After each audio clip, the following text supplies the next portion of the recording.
Bismillahirrahmanirrahim. Assalamualaikum warahmatullahi wabarakatuh. Alhamdulillahi rabbil alamin. Wassalatu wassalamu ala ashrafil anbiya'i wal mursalin. Wa ala alihi wa sahbihi wa barik wa sallim. Allahumma aslih ummata Muhammadin sallallahu alaihi wasallam. Warham ummata Muhammadin sallallahu alaihi wasallam.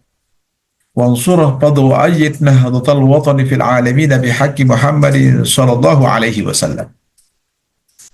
Apa kabar para pemirsa yang dirahmati Allah dimanapun Anda sedang bahagia ketika dan saat ini? Tanpa terasa sekarang kita sudah masuk di bulan yang ke-28 daripada bulan Ramadan. Bertepatan dengan 29 Maret 2025. Para pemirsa yang dirahmati Allah Subhanahu wa taala, di saat-saat menghampiri bulan suci Ramadan, kadang-kadang timbul rasa kebosanan dalam diri kita berpuasa. Tapi kalau orang-orang yang sudah tertanam keimanan, kepercayaannya kepada Allah bahwa puasa ini adalah satu kewajiban yang bukan memberatkan, maka pastinya kita akan merasa bahagia. Sehingga di dalam hati kita, oh cepat sekali puasa ini mau habis. Betullah kata Nabi SAW, seandainya orang tahu apa yang ada di bulan suci Ramadan, la tamannau, maka dia akan berhayal untuk puasa itu setahun penuh.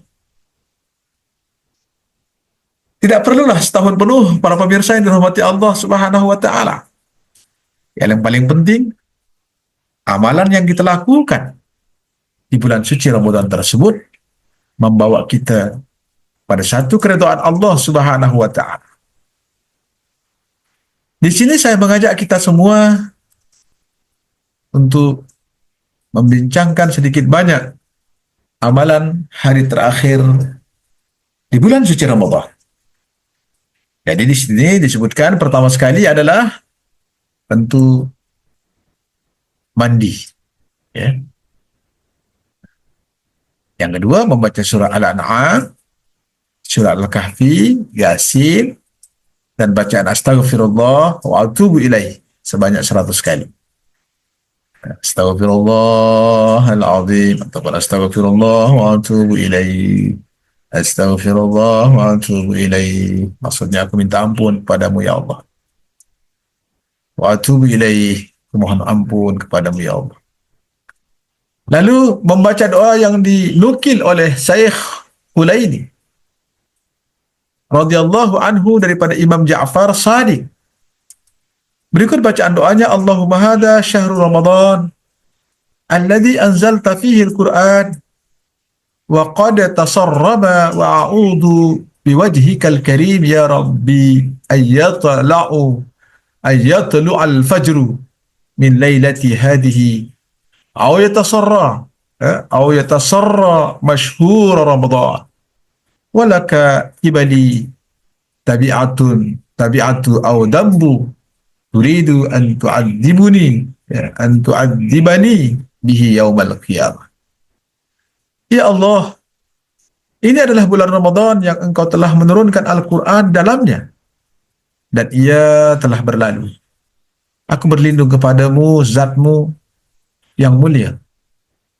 Ya Rabbi, supaya fajar malamku ini tidak terbit atau bulan Ramadan ini berlalu, sedangkan aku masih memiliki tanggungan untukmu, atau dosa yang dengannya Engkau akan menyiksa pada hari aku berjumpa dengan Astaghfirullahaladzim.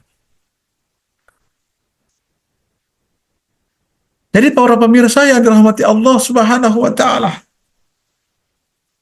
kita berdoa kepada Allah yang paling penting satu, keikhlasan. Keikhlasan tersebut lahir daripada kadang-kadang sebuah keterpaksaan karena kita takut kalau Allah Subhanahu wa taala memandang kita dengan pandangan kemurkaannya. Inna lillahi wa inna ilaihi raji'un. Inna lillahi wa inna ilaihi raji'un. Inna lillahi wa inna ilaihi raji'un. Jadi pada Allah kita datang, pada Allah jualah kita akan kembali. Permasalahan kita datang kepada Allah Subhanahu wa taala itu sudah menjadi lumrah. Daripada Allah kita datang, kepada Allah juga kita akan kembali. Allah datangkan kita di muka bumi ini dan Allah kembalikan kita berjumpa dengan Dia. Jadi tidak ada satu pun manusia yang tidak akan diperjumpakan dengan Allah Subhanahu wa taala kelak selepas dia mati. Tetapi yang menjadi masalahnya satu aja. Adakah ketika itu Allah memandang kita dengan pandangan kasih sayangnya atau tidak? Sebab kalau seandainya Allah Subhanahu wa taala pandang kita dengan pandangan kemurkaannya, maka habislah kita ketika itu. We want back to the world. Cannot. Surely. Mau kembali lagi ke dunia sudah tak boleh. Percayalah. Yakinlah. Jadi hidup kita ini hanya sekali sahaja. Kalau bukan kita, siapa lagi? Kalau bukan sekarang, bila lagi? Badiru bil amal.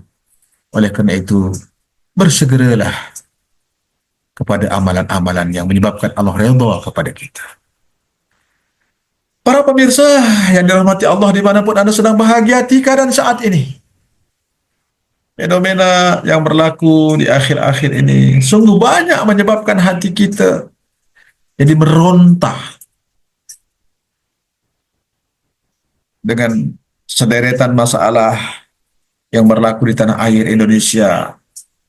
Kadang-kadang membuat kita jadi ngeh, jadi marah dan murka terhadap pejabat-pejabat yang korupsi. Sudah tidak ada tahu rasa malu dan seumpamanya. Tapi ketika di bulan suci Ramadan ini mereka bertaubat, Allah pasti terima taubat mereka. Yang paling penting, wala tayasu min rahmatillah. Jangan berputus asa daripada rahmat Allah Subhanahu wa taala. Para pemirsa yang dirahmati Allah Subhanahu wa taala, nanti Rasulullah sallallahu alaihi wasallam mengajarkan kita doa. Doa yang diajarkan supaya Allah jangan murka kepada kita. Sebab sudah terlalu banyak yang Allah Subhanahu wa taala berikan nikmat kepada kita. Wa in ta'uddu ni'matallahi la tuhsuha. Bahkan kalau kamu menghitung berapa banyak jumlah nikmat yang Allah berikan kepadamu, kamu pasti tidak akan mampu menghitungnya. Para pemirsa yang dirahmati Allah Subhanahu wa taala, ad-du'a mukhul ibadah. Doa itu adalah tulang punggungnya ibadah. Saya boleh duduk di kursi ini karena saya ada tulang punggung yang menopang tubuh badan saya sehingga saya boleh duduk. Kalau seandainya saya tidak ada tulang punggung, saya akan jatuh karena tidak ada yang menopangnya. Begitu juga amal-amal ibadah kita, kalau kita tidak berdoa kepada Allah, maka dia akan jadi rapuh. Motonya, tingkatkanlah doa kita. Pasrahkan apa yang sudah menjadi usaha kita. Mudah-mudahan Allah berkenan memandang kita kelak di akhirat. Barikillahumma lana fi syahri Ramadan. Barikillahumma lana fi syahri Ramadan. Barikillahumma lana fi syahri Ramadan. Assalamualaikum warahmatullahi wabarakatuh.